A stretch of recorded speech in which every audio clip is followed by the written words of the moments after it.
Sudah siap. Mohon izin nih Pak, teman-teman akan bertanya.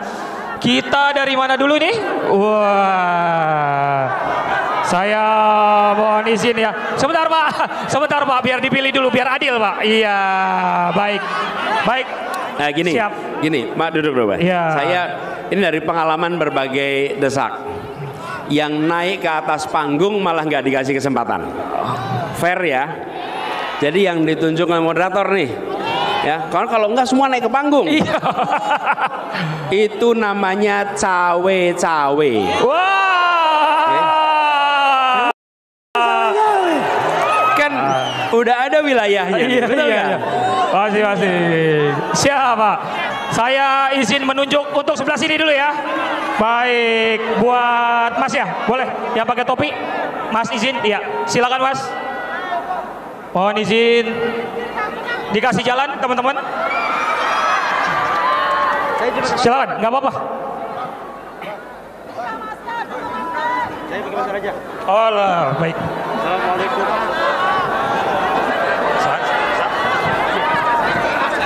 Assalamualaikum warahmatullahi wabarakatuh. Saya lagi gelak. Jangan maksa buka masker. Kita kan tidak tahu alasan beliau, bukan? Ya, bahwa dia datang ke sini kita sudah bersyukur. Kita hormati ya. Yuk. Pak Anies, mudah-mudahan Siap. Allah sehatkan selalu. Amin. Dan dimudahkan segala urusannya. Amin. Sebelumnya perkenalkan, nama saya Musa, saya dari Tangerang. Musa. Dari Tangerang. Musuhnya Firaun. Saya berangkat dari Tangerang dari jam 6, nyampe sini jam 10, qadarullah, hujan. Yang seharusnya saya mengantari istri saya untuk ke puskesmas berobat. Tapi karena saya sudah meniatkan, karena saya sudah niat, saya berusaha ingin datang karena saya ingin ada keluhan. Walaupun ini tadi katanya secara substansial, tapi saya ingin memberikan keluhan. Pertanyaan saya gini, saya umur 2022, kelahiran 2001, saya seorang mahasiswa, saya juga seorang guru dan sekaligus juga ojol, memiliki istri dan anak satu umur 2 tahun. Saya merasa saya hidup di Tangerang Kota, ya. Walaupun tidak begitu menggeluti tentang perkembangan kota, saya melihat bahwa banyak banget pengangguran yang ada di berbagai kota, ya. Dan juga APBD dari pemerintah, ya, yang menurut saya harusnya dipergunakan dengan sebaik-baiknya, ya, terutama untuk pendidikan, kesehatan dan lain-lainnya. Tetapi kebanyakan untuk membuat infrastruktur yang tidak dipikirkan secara matang, ya, sehingga itu membuat mubazir gitu, ya, bahkan harganya pun cukup fantastis belanjanya. Nah, pertanyaan saya, bagaimana Pak Anies menyikapi hal ini untuk kedepannya anggaran itu dipergunakan dengan sebaik-baiknya. Contoh misalkan saya punya anak, ketika saya ke Posyandu yang harusnya minimal setelah ke Posyandu bubur kacang hijau, ini momogi, coklatos kayak gitu kan. Jadi bahkan timbangannya pun masih pakai tradisional gitu. Seharusnya kan anggaran itu untuk menyeluruh lebih manfaat ke yang lainnya. Langsung gitu. pertanyaannya, Mas. Bagaimana untuk mensejahterakan dari dana ini untuk kepentingan yang lebih baik. Begitu Pak Anies. Assalamualaikum warahmatullahi wabarakatuh. Mas, mohon duduk sambil nanti didengarkan jawaban. Iya, duduk aja Mas. Sini Mas. Iya, sambil salaman dengan Pak Anies. Ya, Mas Musa, terima kasih. Pertanyaannya tadi tentang bagaimana kira-kira ya, bagaimana alokasi anggaran supaya lebih relevan dengan kebutuhan kesra di masyarakat. Dan tadi Anda menyebut terkait infrastruktur. Jadi Bapak Ibu sekalian, begini. Pembangunan infrastruktur itu bukan sesuatu yang salah. Infrastruktur itu baik. Nah, yang harus terjadi adalah seimbang. Mana infrastruktur besar, infrastruktur makro, dan mana infrastruktur mikro. Nah, kita membutuhkan pembangunan infrastruktur mikro supaya masyarakat juga mendapatkan fasilitas yang langsung mereka rasakan dampaknya. Infrastruktur makro misalnya jalan tol, pembangunan rel kereta, pembangunan bandara, pembangunan pelabuhan, itu infrastruktur makro. Infrastruktur mikro itu seperti air ke tiap rumah, saluran gas, saluran pembuangan limbah, itu infrastruktur mikro. Nah, kami melihat selama ini terlalu banyak diberikan kepada infrastruktur makro dan kurang diberikan pada infrastruktur mikro. Nah, menurut kami mikronya harus ditingkatkan supaya keluarga-keluarga langsung bisa merasakan dampak dari pembangunan itu. Lalu yang berikutnya adalah alokasi untuk pembiayaan upgrade perkantoran sudah harus dihentikan dulu. Pemerintah ini sudah terlalu banyak mengeluarkan uang untuk meningkatkan keindahan kantor-kantor pemerintahan, dan belinya itu dengan barang-barang yang mahal-mahal. Gedung yang sudah baik-baik itu dipoles, ujungnya ditambahin. Saya pernah ingat itu beberapa gedung milik pemerintah, gedungnya baik-baik aja. Saya lewat berapa bulan kemudian ganti cover kacanya, 100% diganti. Ketika masuk ke dalamnya sama, hanya casingnya aja diganti. Kalau uang itu dipakai untuk beli timbangan bagi posyandu, maka kita akan merasakan manfaat jauh lebih baik. Jadi upgrade itu, pengeluaran untuk peningkatan itu dialokasikan khususnya pada infrastruktur pelayanan Kesra, dari mulai kesehatan, pendidikan utamanya, kemudian kebudayaan, keagamaan, itu aktivitas-aktivitas yang harus kita berikan dukungan infrastruktur. Nah, upgrading ini juga yang sesungguhnya terjadi pada pembangunan ibu kota. Wong kita masih bisa pakai kantor di sini, tapi kita masih bikin lagi kantor di IKN. Itu kan sebetulnya kita lagi upgrading kantor. Kantornya masih bisa dipakai, tapi bikin kantor baru. Ini mindset seperti ini yang menurut hemat kami jangan dilakukan di saat kebutuhan dasar belum terpenuhi. Kalau itu sudah terpenuhi, nah bolehlah kita lakukan yang lain. Gitu ya, Mas Musa, mudah-mudahan menjawab. Alhamdulillah terjawab, Pak. Ya, makasih. Saya juga melihat Pak Anies, mudah-mudahan istrinya segera boleh. Saya mendengar bahwa Pak Anies mendukung bahwa ada program taman-taman untuk polusi. Siap. Tapi kebanyakan orang pemerintah bikin taman, tapi yang ada kebanyakan dipakai untuk tempat maksiat. Siap, Pak. Sudah, Mas. Siap. Terima kasih. Biar izin nanti gantian dengan teman-teman yang lain. Siap. Siap untuk mendesak lagi? Oke, sekarang perwakilan teman-teman buruh ya. Teman-teman buruh, perwakilan teman-teman buruh ada. Oh ya, yang sana. Pak, silakan. Bapak yang pakai topi. Iya. Perwakilan dari teman-teman buruh. Iya, Pak. Izin, Pak. Nanti gantian. Siapa, Pak? Mau. Siap, izin dari teman-teman buruh dulu. Ya. Silakan, Pak. Ya, sebentar, Pak. Siap, Pak. Silakan, Bapak. Dikasih jalan, Ibu, Bapak. Oke, baik Pak, sebentar. Silakan, Bapak, untuk waktu dan tempat dipersilakan. Silakan.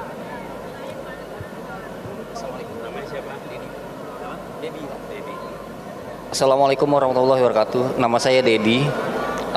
Mohon maaf, saya kebetulan bukan dari buruh, ya, tapi dari ojol. Apa yang saya harapkan tadi sudah Pak Anies jawab mengenai mengenai kesejahteraan dan segala macam. Yang saya ingin tanyakan seperti ini, Pak. Kita diikat hubungan kerja itu dengan mitra, Pak. Nah, mitra ini buat saya adalah suatu pengalihan yang melegalkan perusahaan aplikator tidak mengikuti ketentuan sebagaimana yang ditetapkan oleh Undang-Undang Tenaga Kerja, Pak. Mereka tidak berhak atau tidak diwajibkan untuk membayar THR, BPJS Kesehatan. Ketika kita terjadi resiko di jalan juga itu tidak di-cover oleh mereka, Pak. Nah, ini mohon kepastian dari Pak Anies mengenai hal itu. Ya. Dan Pak Anies sudah berjalan ke seluruh kota wilayah Indonesia, bahwasannya semua yang Pak Anies dengar inilah suara hati nurani masyarakat Indonesia, Pak. Fenomena real yang terjadi di masyarakat. Semua pertanyaan dari masyarakat selalu menanyakan, ketika Pak Anies jadi, apa yang akan Pak Anies perbuat? Tapi kalau misalkan Pak, kalau misalkan Bapak tidak jadi, Bapak tidak jadi presiden, ini miat amit ya Pak ya, karena kami ingin berjuang. Apa tindak lanjut dari semua fenomena yang Bapak dengar selama ini? Apakah Bapak akan meninggalkan kami, Pak? Apakah kami berjuang sendiri untuk 5 tahun yang akan datang? Bapak datang ke kembali lagi 2029. Bagaimana, Pak? Semua orang menanyakan ketika Bapak jadi. Kalau Bapak nggak jadi gimana, Pak, nasib kami? Kami rakyat Indonesia, Pak, siap bergerak untuk mengawal pemilu, Pak. Dan saya pastikan kemungkinan besar akan terjadi pergerakan sosial ketika itu ditemukan kecurangan. Terima kasih, Pak.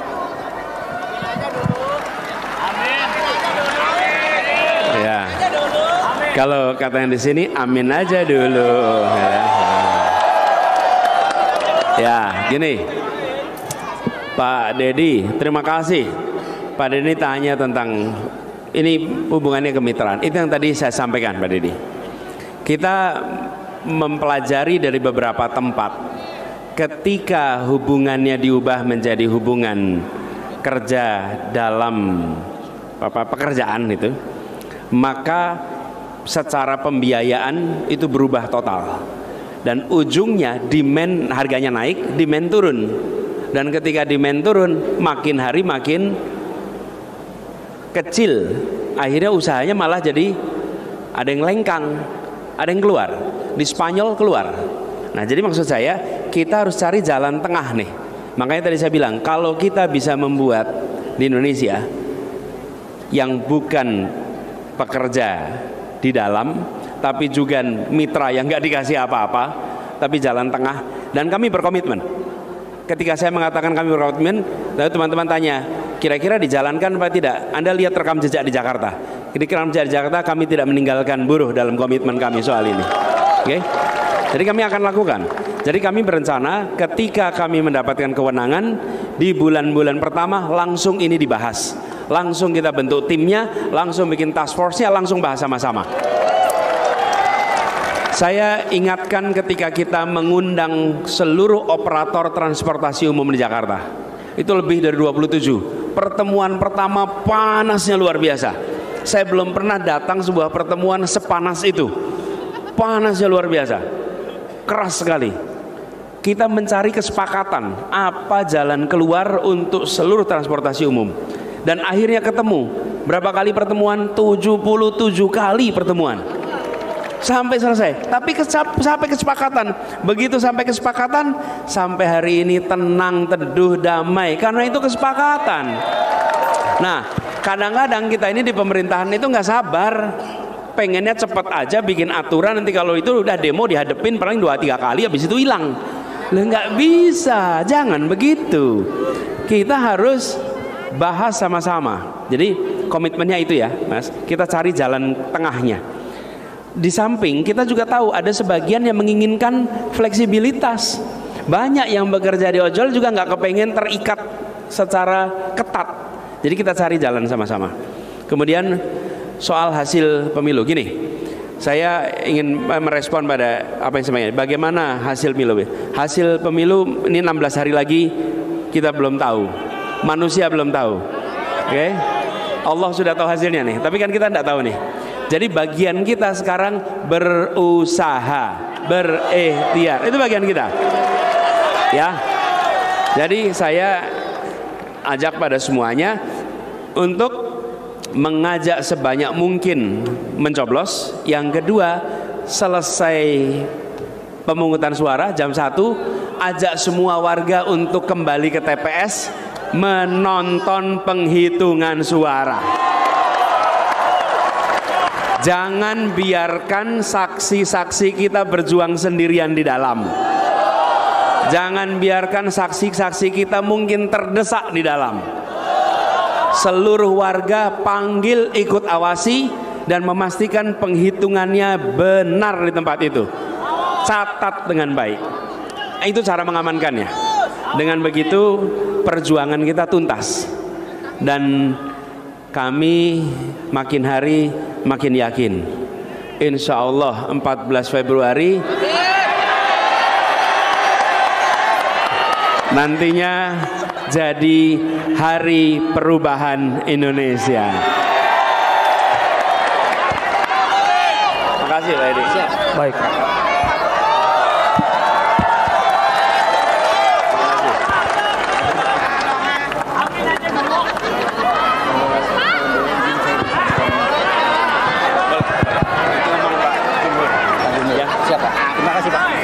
Baik, terima kasih Bapak.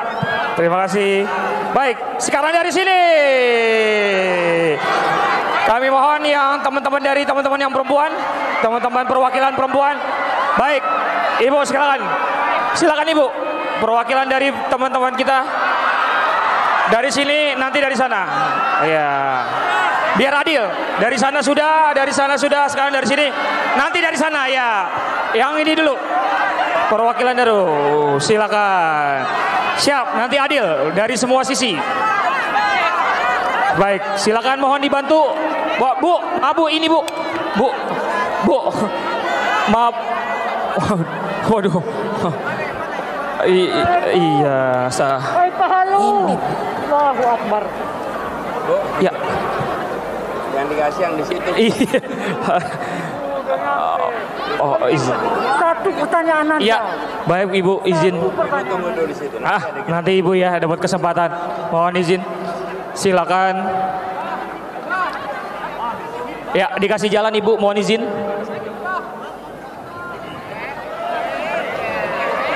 Silakan.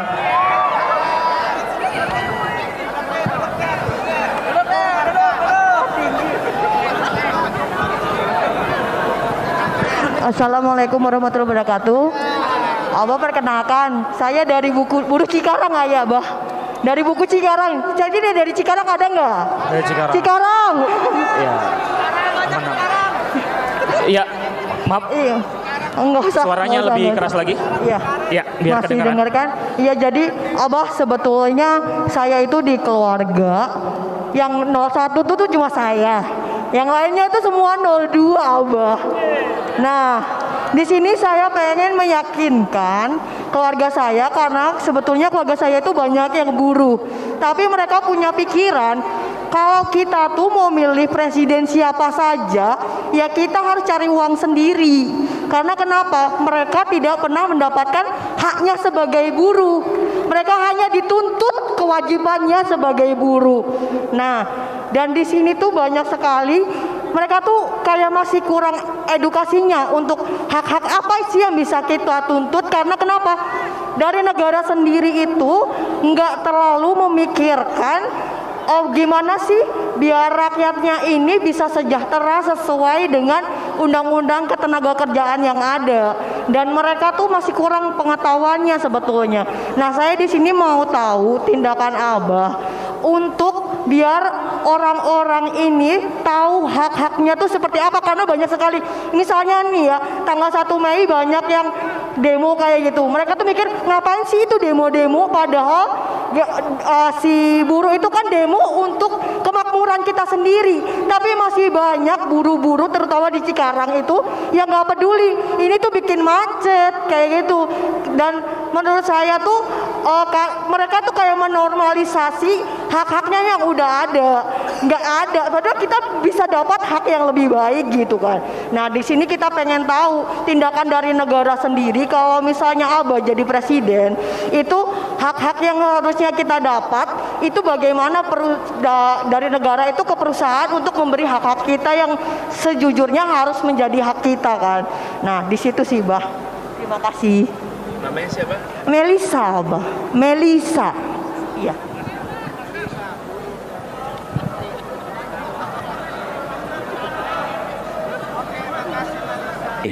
Melisa. Jadi kalau berbicara dengan orang lain dan bicara pilihan, ajak untuk membandingkan. Nah, membandingkannya bukan membandingkan janji saja, tapi bandingkan pelaksanaannya di masa lalu. Karena itu paling mudah. Karena udah kejadian kan? Kalau besok, nah kita belum tahu nih. Tapi kalau masa lalu udah kelihatan. Bila dahulu menunaikan yang dijanjikan, besok akan melaksanakan juga. Tapi bila dulu berjanji dan tidak dilaksanakan, ya besok juga nggak akan melaksanakan. Betul tidak? Kalau janjinya akan bersama dengan rakyat terus, ya bersama rakyat terus sampai di akhir. Tapi kalau bersama rakyat terus di tengah jalan tahu-tahu nggak bersama rakyat lagi, terus di mana? Ya, jadi Anda ajak begitu. Lalu yang kedua, kami insya Allah berkomitmen untuk memastikan agar ada badan khusus, unit khusus yang tugasnya merespon laporan-laporan tentang hak-hak yang tidak dipenuhi, yang tugasnya memastikan hak-hak itu dipenuhi. Karena itu ada di dalam kontrak, itu ada dalam aturan, dan itu harus dilaksanakan. Pemerintah tidak boleh abai. Dan saya menemukan di kota-kota yang jauh dari Jakarta, di mana di situ seringkali perhatian media kecil, sosial media kecil, sehingga ketika terjadi penyimpangan dan pemerintah itu abai, buruh tidak bisa berbuat apa-apa. Lapor ke pemerintah setempat pun tidak direspon. Ngomong di sosial media nggak jadi trending topik. Dan kalau ketahuan bisa muncul masalah. Karena itu kalau ada hari ini yang tetap datang pakai masker, hargai. Karena belum tentu itu memudahkan bagi yang bersangkutan kalau membuka masker. Betul nggak? Ya. Jadi dengan cara begitu kita melindungi. Gitu ya Melisa. Terima kasih. Baik, terima Hidup kasih. pejuang rupiah. Baik, mohon izin.